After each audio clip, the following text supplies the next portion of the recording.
This is the continuity of the um, Abraham Daniel, the ex-pastor of the former pastor of Dr Paul Enenche. But in this part, he explained how a pastor's wife died secretly and without announcing to. They had to just bury the ashes. They don't want some pastors need to know, and then not need to be spread all over. And then how the pastors gang up against him, and he was, being removed and transferred to another church.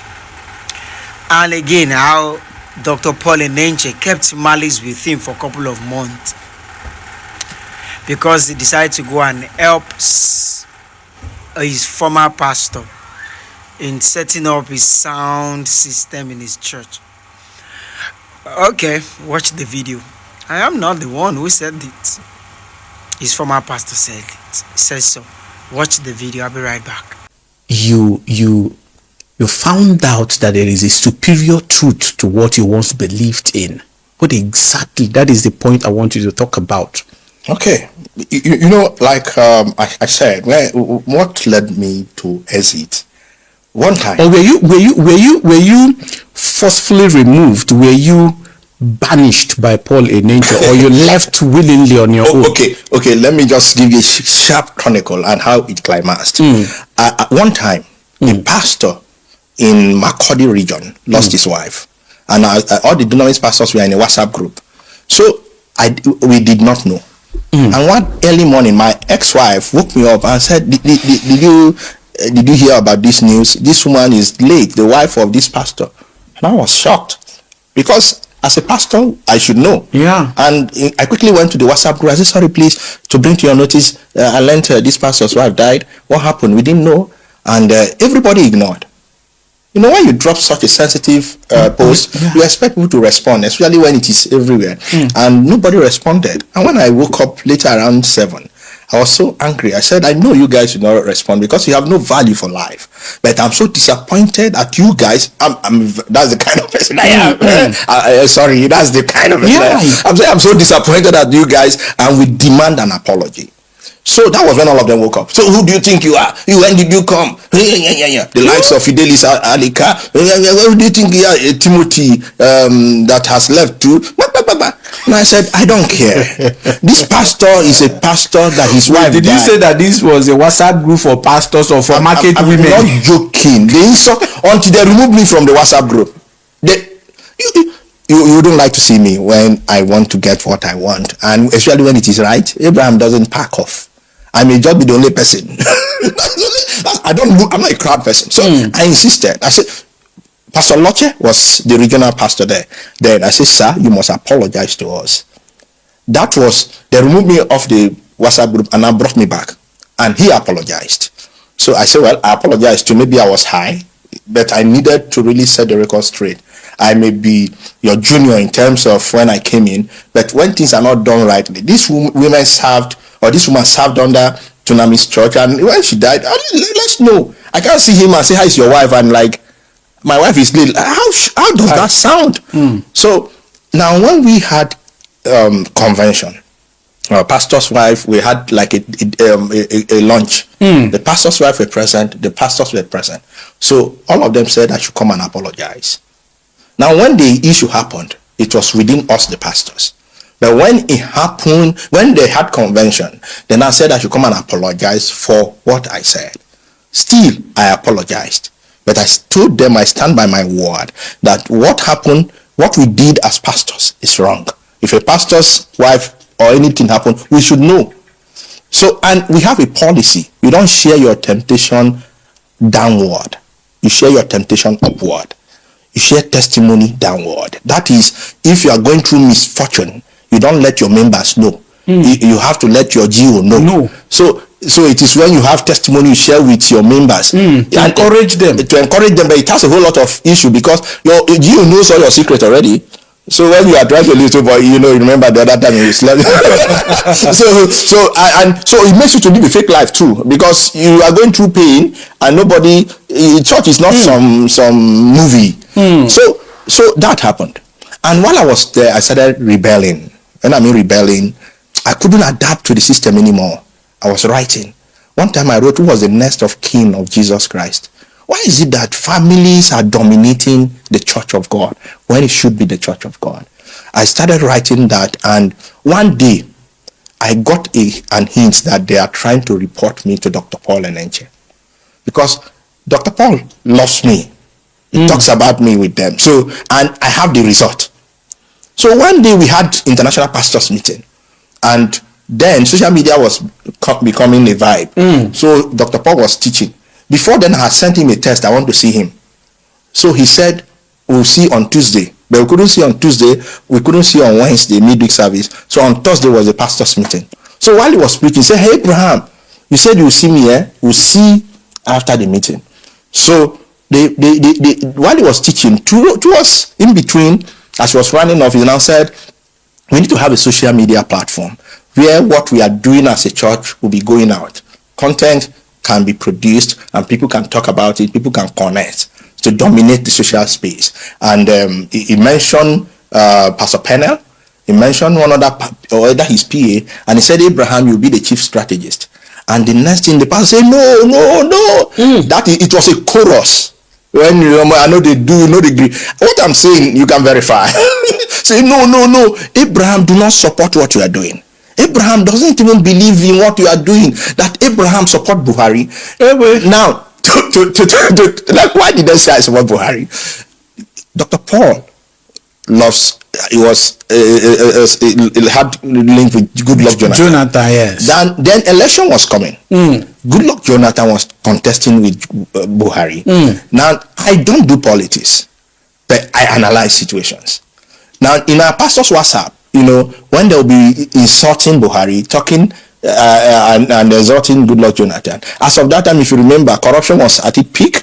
The Boko Haram killing, bomb blast, even in FCT, we're having that, Nyanya, and all of that. So I told them, look at, drop everything on the table like a card. See what is happening. It is not possible for Goodluck Jonathan to win. We love Goodluck Jonathan, but let's face reality. It is not all about going from church to church. If he's not strategic enough and deal with these issues, they will not vote for him. So I was playing. So to them, they thought I am for Buhari. Now, so in that meeting, they said, no, Abraham does not support what you do. Abraham support Buhari. And Dr. Paul Enenche doesn't support Buhari. He doesn't even like Buhari. So, as if ground should open. I was trying to explain, they brought on my post. They printed them, colored. I'm not joking, colored. They brought them, say, sir, see. Here I wrote, who is the next of king of Jesus Christ, while at church, family team getting involved. They were showing him. So he collected, his wife collected. So I will run to this to explain myself. I said, sir, it was a carefully orchestrated. I am not joking. That day, as if ground should open for me, I explained. He just sat down and said, well, break, everybody should go. It's not going to, he cannot teach. So we left. I went up to his office. He said he can't see me. I went to see his PA. I want to see him. He can't see me. They quickly set up a panel to talk to me. They called me. They brought out the post. So why did you do this? I said, as a pastor, I have my view. I have a group, WhatsApp. I have a social media space, a page, Facebook page for the church. This is my view, my personal view. In contrast with what Jesus laid. Jesus Christ was the head of the church. He had siblings. He never transferred to them. They had to earn it, whatever we saw on their account. But you now, family members are being repositioned, and we are seeing how they are taking over the church of God, not family business. So why shouldn't I be bothered? So it's my view. It's not Dunamis' view. It didn't work. So what happened? Dr. Paul now left a message that I should resume at the headquarters immediately because of that. So I told my wife and I resumed at the headquarters. Now when I resumed at the headquarters, I was trying to know what happened. He refused to see me. So that relationship has been messed up by your fellow pastors.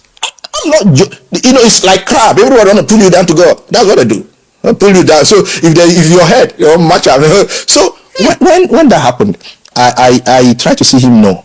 So you know what pained me most? The pastor that I spoke for that lost his wife, that was not brought to our WhatsApp group, the same pastor was posted to my location where they pulled me out from. And in most of our operation, if you lose your wife like that, you are not posted to a location because you need to recover, and it is best when you are posted as husband and wife to a location. Now, they posted someone I spoke for. So they are trying to get back at me. It was not God, or maybe being led by God to post it. So I brought the matter up. I said, I wrote a lengthy to all the guys. I said, what you guys have done showed that you guys don't even know God. I spoke for this guy, and you felt I should apologize. I apologize to you guys.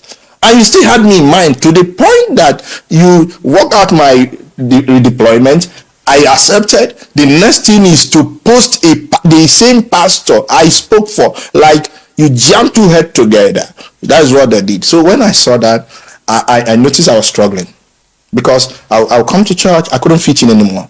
Dr. Paul was having issue. They see me like a betrayed rebel. This guy is selling me out. Because his phones, the wife, Deborah, all of them, when I mean all the children, the junior, for Daniel, all, I go to the house. I have entered Podana's room, so I'm some betrayal. But to be honest, I've never betrayed him one day. I could access anything. I could have his laptop. Sometimes they sleep in my house. I never one day, because it's not important to me. So when I saw all of that, I noticed I don't fit in anymore. The passion for Jesus was stronger than the church thing. So I needed to exit. It was even my daughter, my children that drafted my resignation letter. Because I carried my family along. So they drafted my resignation letter. I feel like crying. You won't understand. They drafted my resignation letter. The day I was to submit my resignation letter, I went to see him. The way he received me, I said no. he was too, he would break down. So I went back with it. Because I went there with my wife to thank him for all the services and to drop my resignation letter. But I couldn't. So I went back with it. Another day again, I returned. He was not in the office. I gave it to the admin, assistant admin, and he signed. That was how I resigned. When he called me, he said, no, that my resignation can make somebody run mad. I said, I understand, but I need to go. Because I couldn't fit in any longer. My passion for church is no more the regular church. I wanted something more. I'm that kind of person. I always want more. Status quo. So the Jesus thing was driving me. While I was in Dunamis Church, I was listening to, if you know Joseph Prince, Joseph Prince that talks on grace. If you know My Smuro, I was so I was so addicted to My Smuro and Sunday Adelaja. Do you know I produced for Dr. Paul and the wife? So anytime I want to give them my laptop, I will hide some of those things. Because the wife asked me, are you sure you don't listen to Joseph Prince? Sunday Adelaja was the first aid name, the biggest aid name of the Pentecostal pastors. They thought Sunday Adelaja was sponsoring me. Yeah, they thought that, are you sure? I said, no. People think, and that's the problem I have with people. Instead of you to face reality, you live by some illusion. Instead of something is going bad, instead of you say, no, somebody is using you. Nobody is using. Face reality. And let me tell you something. Some years ago, as a pastor, there's this pastor Ayo that left Dunamis. Was the first pastor that Dr. Paul raised and posted out. So he left. You know, he said he's not doing anymore. He resigned and left. He started a work in Kogi State, and it was during Christmas. As an ICT person and producer, he called me. He said, Abraham, can you come and set up my ICT for me? I said, okay. And it was holiday. It was my off time, so I was free. I used public transport. I went to Kogi, and we had Dunamis Church Kogi Lokoja. So I said, well, let me branch and say hi to them. I branched to greet them. I saw my friend, the assistant pastor. I saw the main pastor. Oh, why are you in Lokoja? I said, I just came to see you guys. And I called the assistant pastor, please, I want to see Pastor Ayo. I need to do something for him. Can you direct me to his church? They directed me.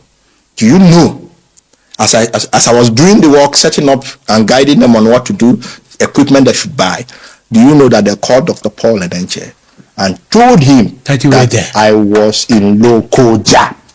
Dr. Paul Enenche called the admin, Ochoga Emmanuel. Ochoga Emmanuel is in UK, so his name I'm calling. He called Ochoga that, where is Abraham? Ochoga called me, say, Abraham, where you did? I said, I'm in Lokoja. I'm trying to fix some things for Ayo. He said, return immediately. I returned. So I told Ayo, I started showing Ayo body language. I couldn't tell him What was happening? because Ayo was your son. Ayo left, and it is the same work of God. what the fuck? It's the same work of God. So for me, innocency, I go help him. And of course, I will make some money too because I set up equipment. You pay me for workmanship. So Ayo was trying to call me. I just ignore his call. Ayo is late now. Now, when that happened, he did that. Do you know? I'm telling you, and he will watch this because I know his church member will send it to him. Do you know he kept Malice with me for more than either 3 months as a producer? You mean Dr. Paul Enenche? I'm not joking. Malice, because you tried to. I went to help Ayo. Let me tell you what happened. When that happened, we'll have HOD meetings in his office because then we are still at area 1 upstairs. Like the pent floor. The crazy things that happens in the church, they still call the Church of God and all that. He will tell you this is just business. It's just business. There's nothing of God in this. You heard from him. I am not the one that said so. It was said by the ex-pastor. Thank you for watching. Don't forget it. Comment, subscribe, and share. I know gullible followers we are attacking. They will not see reason. Thank you. God bless.